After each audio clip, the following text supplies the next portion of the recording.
जय हिंद साथियों, सरकारी परीक्षा वाला में आपका स्वागत है। आज के इस वीडियो में भारतीय राज्य व्यवस्था के एक महत्वपूर्ण टॉपिक संघीय प्रणाली या फेडरल स्ट्रक्चर को हम जानेंगे, समझेंगे। साथियों, भारत संसदीय प्रणाली होने के साथ साथ संघीय प्रणाली वाला देश भी है। तो शुरुआत करते हैं हम कि संघीय प्रणाली क्या होती है। ठीक है साथियों। दोस्तों, जो पॉलिटिकल थिंकर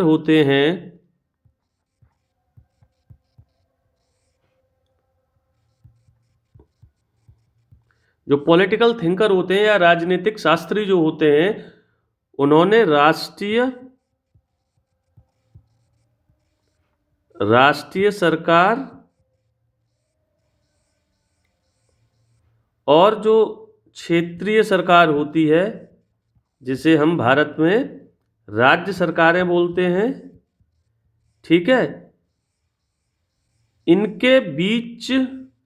इनके मध्य संबंधों की प्रकृति के आधार पर, इनके बीच रिलेशन कैसे हैं, उनका नेचर कैसा है, उसके आधार पर किसी भी पॉलिटिकल सिस्टम को, किसी भी राजनीतिक व्यवस्था को दो भागों में बांटा है। एक एकल और दूसरी होती है साथियों संघीय। यानी कि राजनीतिक शास्त्रियों ने राष्ट्रीय सरकार, जिसे हम केंद्र सरकार बोलते हैं, और क्षेत्रीय सरकार, जिसे हम राज्य सरकार बोलते हैं, उनके मध्य क्या संबंध है, उन संबंधों की प्रकृति क्या है, उसके आधार पर इस पॉलिटिकल सिस्टम को या राजनीतिक व्यवस्था को एकल या संघीय में विभाजित किया जाता है। ठीक है साथियों, अब एक एक करके हम इनको समझेंगे। जो एकल प्रणाली होती है, ये अंतर समझ लेना बहुत जरूरी है साथियों कि ये काम कैसे करती है। जो एकल प्रणाली होती है उसमें राष्ट्रीय स्तर पर सरकार होती है और क्षेत्रीय स्तर या राज्य स्तर पर भी सरकार हो सकती है। ठीक है, यह निर्भर करेगा इस बात पे कि राष्ट्रीय सरकार को इस बात की जरूरत महसूस हो रही है कि नहीं हो रही है कि हमें क्षेत्रीय सरकार बनानी है, उनका गठन करना है अथवा नहीं करना है। लेकिन साथियों, एकल प्रणाली में, यानी कि ये डिफरेंस ये सिद्धांत आप समझिए, बिंदु आप समझिए कि एकल प्रणाली में राष्ट्रीय सरकार तो होगी ही होगी। ठीक है, राष्ट्रीय सरकार या जिसे हम केंद्र सरकार बोलते हैं, वो होगी ही होगी, और क्षेत्रीय सरकार या जिसे हम राज्य सरकार बोलते हैं,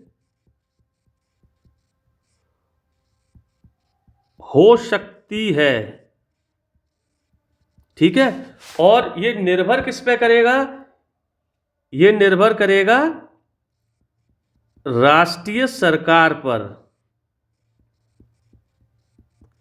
ये राष्ट्रीय सरकार पर निर्भर करेगा। राष्ट्रीय सरकार को अगर लग रहा है कि उसे अपनी पावर को थोड़ा सा विकेंद्रीकृत करना है, तो वो क्षेत्रीय या राज्य स्तर की सरकारों को अस्तित्व में ला सकती है और उन्हें इसके साथ साथ कुछ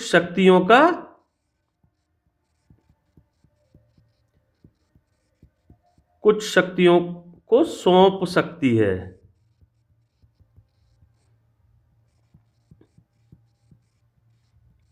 ठीक है, एक अंतर ये समझिएगा साथियों, क्षेत्रीय स्तर पर सरकार हो सकती है, इस बात की कोई गारंटी नहीं है कि क्षेत्रीय स्तर पर सरकार होगी। ये राष्ट्रीय सरकार तय करेगी अपनी जरूरतों के आधार पर, अपनी भौगोलिक विशालता के आधार पर, अपनी जनसंख्या की जरूरतों के आधार पर, जनसंख्या की विशालता के आधार पर राष्ट्रीय सरकार क्षेत्रीय सरकारें बना सकती है और उनको कुछ शक्तियां सौंप सकती है। ठीक है साथियों, यहां इस बात को जरूर समझिए साथियों कि एकल प्रणाली में जो क्षेत्रीय सरकारों का जो अस्तित्व है, एकल प्रणाली में क्षेत्रीय सरकारों का जो अस्तित्व है वो पूरी तरीके से क्षेत्रीय सरकारों का अस्तित्व राष्ट्रीय सरकार की मंशा पर है, राष्ट्रीय सरकारों की मंशा पर निर्भर होता है। ठीक है, राष्ट्रीय सरकार चाहे तो क्षेत्रीय सरकार बनाएगी और उसे जरूरत नहीं लग रही है तो वो बिल्कुल नहीं बनाएगी। ठीक है, जब अस्तित्व राष्ट्रीय सरकार पर है तो क्षेत्रीय सरकार को या राज्य सरकारों को कितनी शक्तियां दी जाएंगी,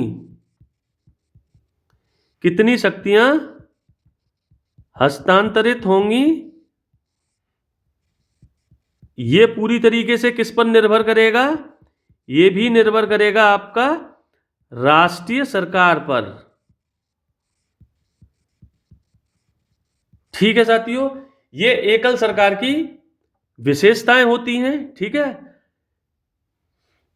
राष्ट्रीय सरकार होगी ही होगी, क्षेत्रीय सरकारें हो सकती हैं, वो राष्ट्रीय सरकारों पर निर्भर करेगी और राष्ट्रीय सरकार राज्य सरकारें तब बनाती है जब उसका एरिया बहुत ज़्यादा होता है, उस देश की जनसंख्या बहुत ज़्यादा होती है, उस जनसंख्या के सामने कई सारी चुनौतियां होती हैं, ज़रूरतें होती हैं और उसमें विविधता होती है।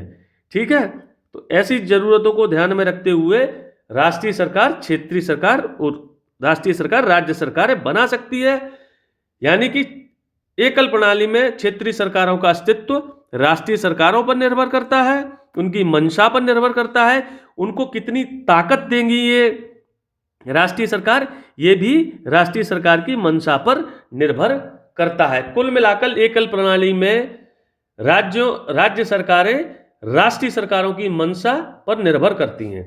अब हम आते हैं साथियों संघीय प्रणाली पर, जो हमारा मेन टॉपिक है। लेकिन जब तक हम इसको एकल प्रणाली को नहीं समझते तब तक हमें संघीय प्रणाली को थोड़ा समझने में मजेदारी नहीं रहती। और इसके कुछ उदाहरण जरूर आप लिखिए कि एकल प्रणाली वाले देश हैं ब्रिटेन, फ्रांस, सारे लिखिए, जापान, इटली, चीन भी देखिए। ठीक है, अब आते हैं हम साथियों संघीय प्रणाली पर। यहां साथियों संघीय प्रणाली में दोनों स्तरों पर सरकार होंगी, यानी कि एक राष्ट्रीय सरकार होगी, ठीक है, जिसे हम केंद्र सरकार बोलते हैं या जिसे हम संघीय सरकार भी बोलते हैं। पहला स्तर ये होगा सरकारों का और दूसरा स्तर होगा राज्य सरकारें या साथियों क्षेत्रीय सरकारें। ठीक है, दूसरा स्तर यानी कि इस स्तर पर सरकारें बनेंगी। डिफरेंस एकल में और संघीय में ये होगा कि जहां एकल प्रणाली में राज्य सरकारों का या क्षेत्रीय सरकारों का अस्तित्व राष्ट्रीय सरकार पर निर्भर कर रहा था, यहां ऐसा नहीं होगा। यहां दो स्तरों पर सरकारें होंगी। एक निश्चित तौर पर एक राष्ट्रीय स्तर पर सरकार होगी संघीय प्रणाली में और एक राज्य स्तर पर सरकार होगी। ठीक है, एक लिखित संविधान के माध्यम से, लिखित संविधान के माध्यम से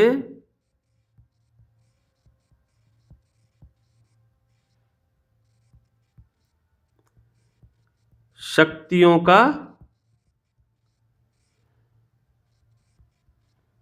विभाजन होगा राष्ट्रीय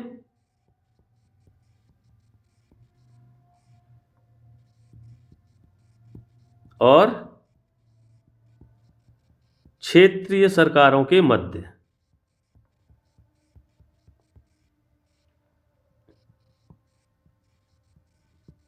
ठीक है।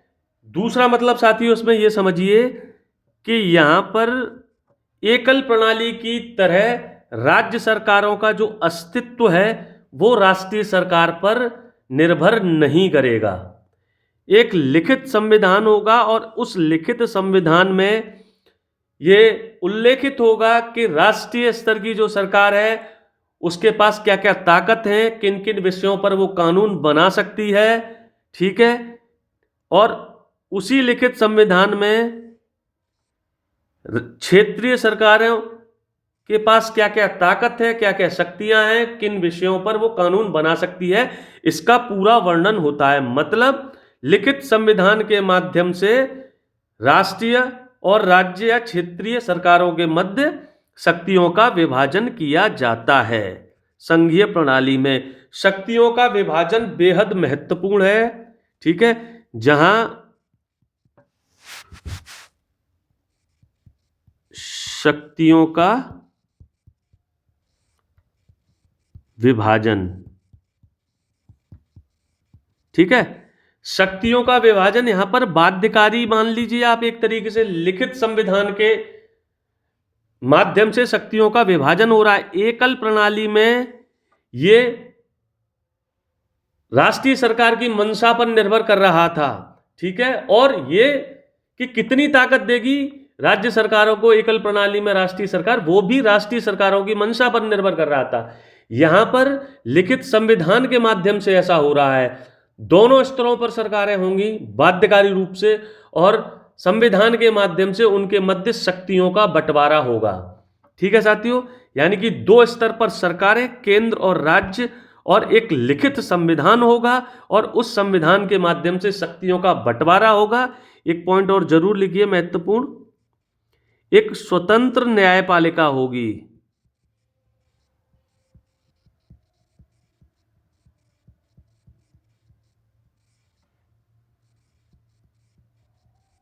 ठीक है साथियों।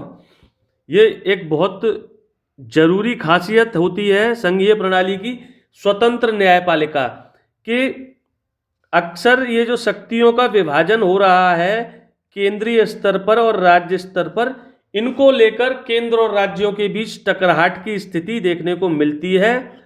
उस टकराहट की स्थिति में कौन फैसला करेगा, इसलिए एक इंडिपेंडेंट बॉडी जरूरी है। स्वतंत्र न्यायपालिका या इंडिपेंडेंट बॉडी जरूरी है फेडरल स्ट्रक्चर में, संघीय प्रणाली में। ठीक है साथियों।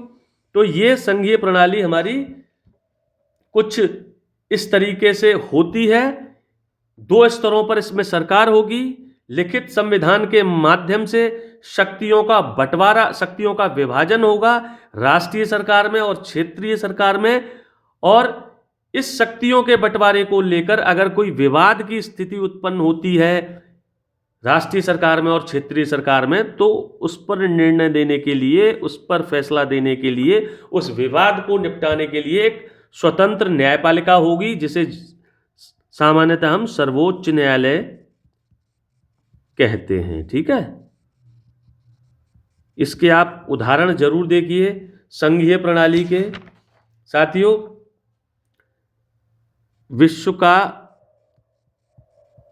विश्व की सबसे पुरानी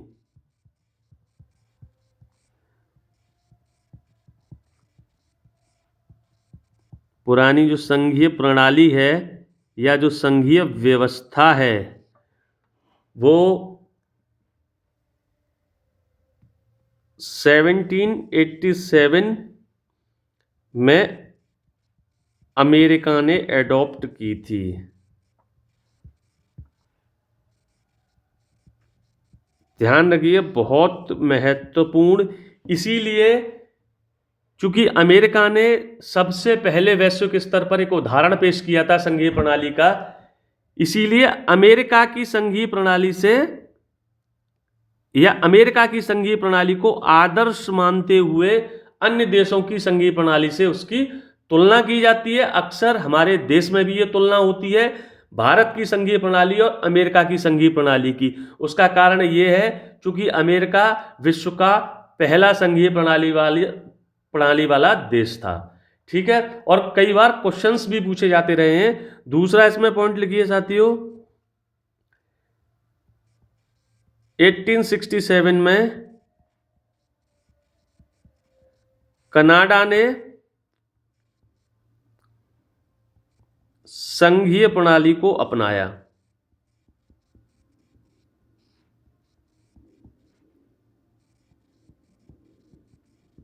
ठीक है साथियों,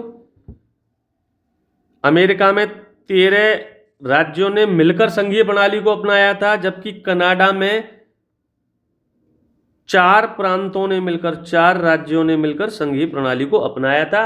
इन दोनों के अलावा कई और एग्जाम्पल्स हैं जिन्हें हम नोट डाउन कर लेते हैं साथियों। जैसे स्विट्जरलैंड भी एक संघीय प्रणाली वाला देश है।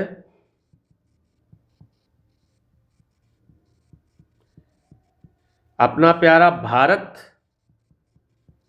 ठीक है साथियों।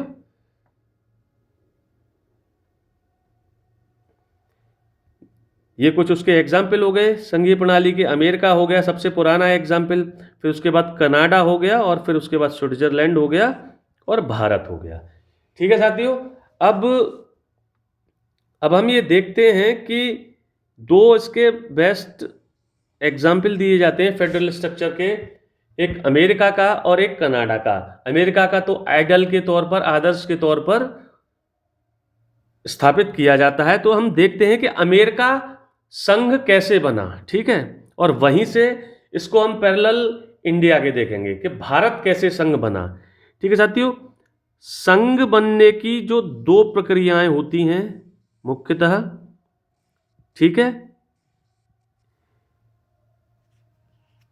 एक एकीकरण, बहुत महत्वपूर्ण टॉपिक है साथियों, और एक विभेदीकरण।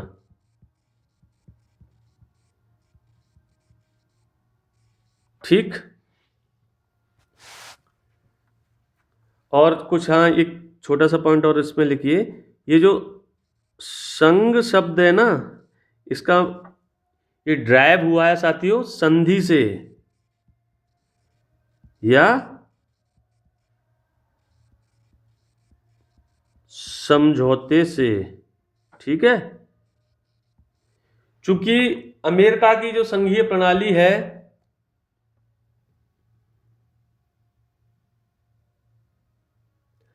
वो एकीकरण के आधार पर बनी हुई है।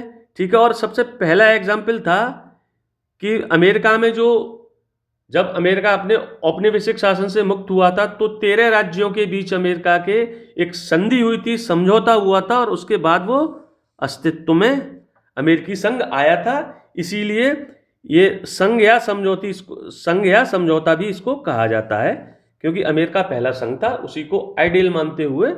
ठीक है, अब शुरुआत करते हैं साथियों। जैसे अमेरिका संघ कैसे बना, ये समझना बेहद जरूरी है। जब अमेरिका ने औपनिवेशिक शासन से आजादी प्राप्त की, उस समय अमेरिका में 13 राज्य थे, 13 स्टेट्स थे। ये 13 स्टेट्स आपस में एक समझौता करते हैं।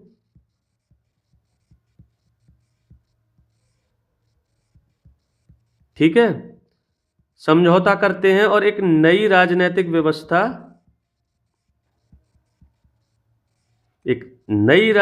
व्यवस्था जन्म लेती है विश्व के सामने, जिसे हम संघीय प्रणाली के नाम से जानते हैं। ठीक है, मतलब जो अमेरिकी संघ था वो छोटे छोटे जो 13 राज्य थे उस समय, उनके बीच में एक संधि होती है कि हाँ भाई, हम मिलकर एक नया पॉलिटिकल स्ट्रक्चर, एक नई पॉलिटिकल व्यवस्था स्थापित करते हैं। इनके बीच में समझौता होता है और अमेरिकी संघ या हम कहते हैं यूनाइटेड स्टेट ऑफ अमेरिका अस्तित्व में आता है। यहाँ से दो बातें सीखनी है। इस टाइप 1 से बना है अमेरिका साथियों, एकीकरण से। ठीक है, इससे हमें समझना है कि जो संघ बनते हैं, ठीक है, एकीकरण के माध्यम से जो संघ अस्तित्व में आए हैं, पॉइंट वाइज लिखिएगा, वो समझौते का परिणाम है। समझौते का परिणाम है किनके बीच? राज्यों के बीच का परिणाम है, राज्यों के बीच। ठीक है, दूसरा इसका पॉइंट ये है कि राज्यों को ये अधिकार होता है कि वो जब चाहें, राज्य एकीकरण टाइप की संघीय प्रणाली की बात कर रहा हूं, राज्य जब चाहें तब समझौते से बाहर आ सकते हैं।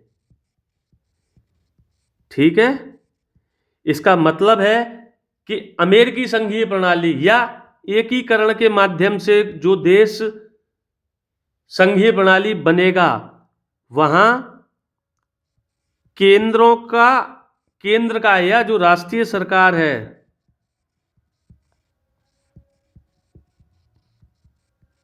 केंद्र या राष्ट्रीय सरकार नश्वर होती है। ठीक है, दूसरा इसका यह मतलब है कि राज्य सरकारें नष्ट नहीं हो सकती,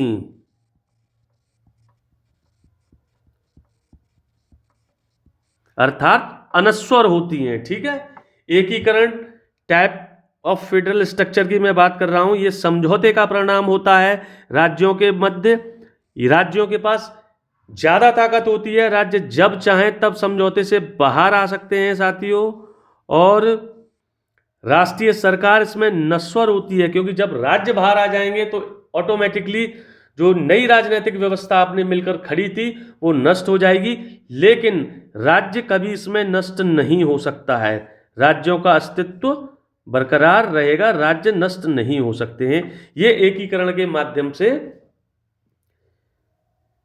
जो देश संघीय प्रणाली को अपनाते हैं उसका एग्जाम्पल है, और इसका example United state of America है। अब दूसरा टाइप है साथियों जो जिसे हम विभेदीकरण का प्रकार बोलते हैं।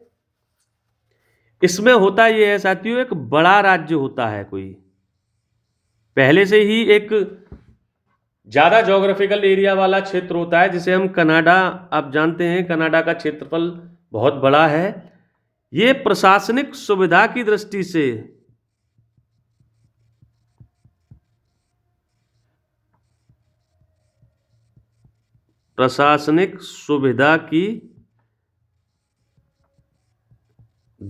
से खुद को कई राज्यों में तोड़ लेता है।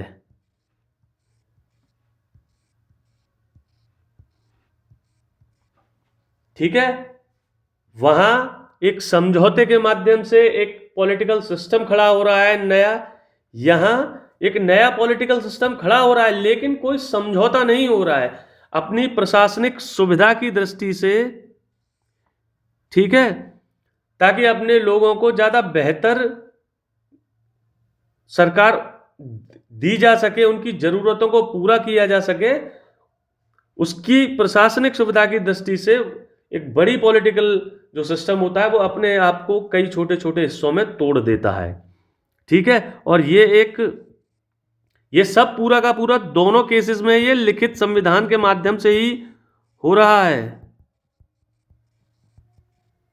ठीक है साथियों, और ये स्टेट का रूप ले लेते हैं, राज्य का रूप ले लेते हैं, और इस लिखित संविधान के माध्यम से इन राज्यों को शक्तियां मिल जाती हैं। प्रशासनिक सुविधा की दृष्टि से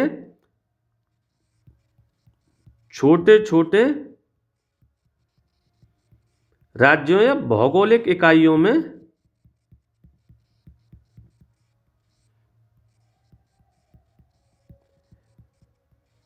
तोड़ लिया जाता है। ठीक है दोस्तों, और इसके लिए फैक्टर्स वही जिम्मेवार होंगे। बड़ा एरिया होगा उस देश का, जनसंख्या ज़्यादा होगी, जनसंख्या में विविधता ज़्यादा होगी। ठीक है, यही सब मोटे मोटे कारण रहने वाले हैं। जब मैं इंडिया के फेडरल स्ट्रक्चर को बताऊंगा कि हमने यही मॉडल क्यों अडॉप्ट किया, तब चीज़ें क्लियर कर दूंगा। ठीक है, इसमें और एकल प्रणाली में थोड़ा सा डिफरेंस है साथियों, कि जो एकल एकीकरण के माध्यम से जो संघीय प्रणाली अस्तित्व में आ रही थी, वहां समझौता हो रहा है राज्यों के मध्य, लेकिन यहां आप देखेंगे ये किसी समझौते का परिणाम नहीं है।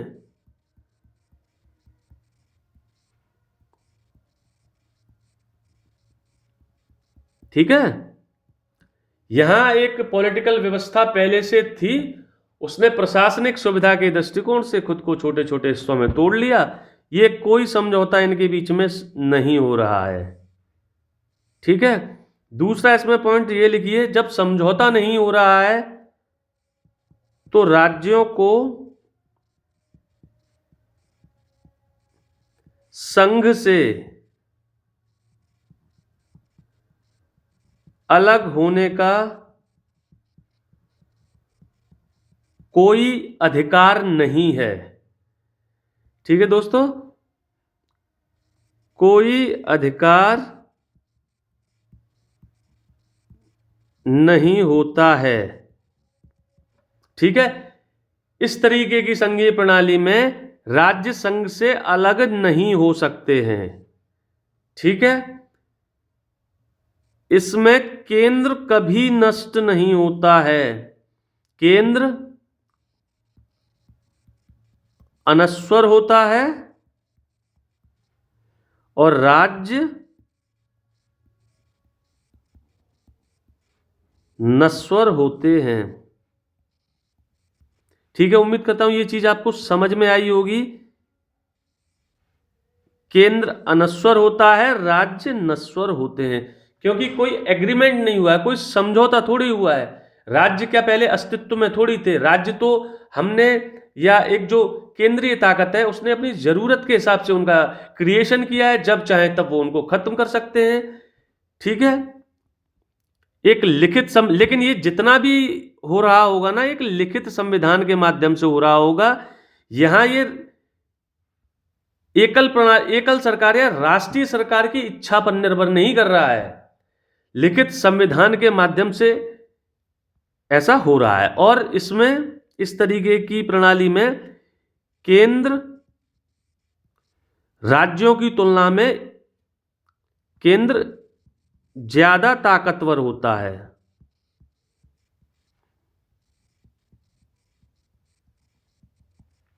राज्यों की तुलना में, और इसीलिए इसको कहा जाता है, इस प्रणाली को कहा जाता है केंद्रीकृत संघीय प्रणाली। ठीक है, केंद्रीकृत संघीय प्रणाली या केंद्र की ओर झुकी हुई। ठीक है, इसके एग्जाम्पल हैं साथियों, कनाडा और अपना प्यारा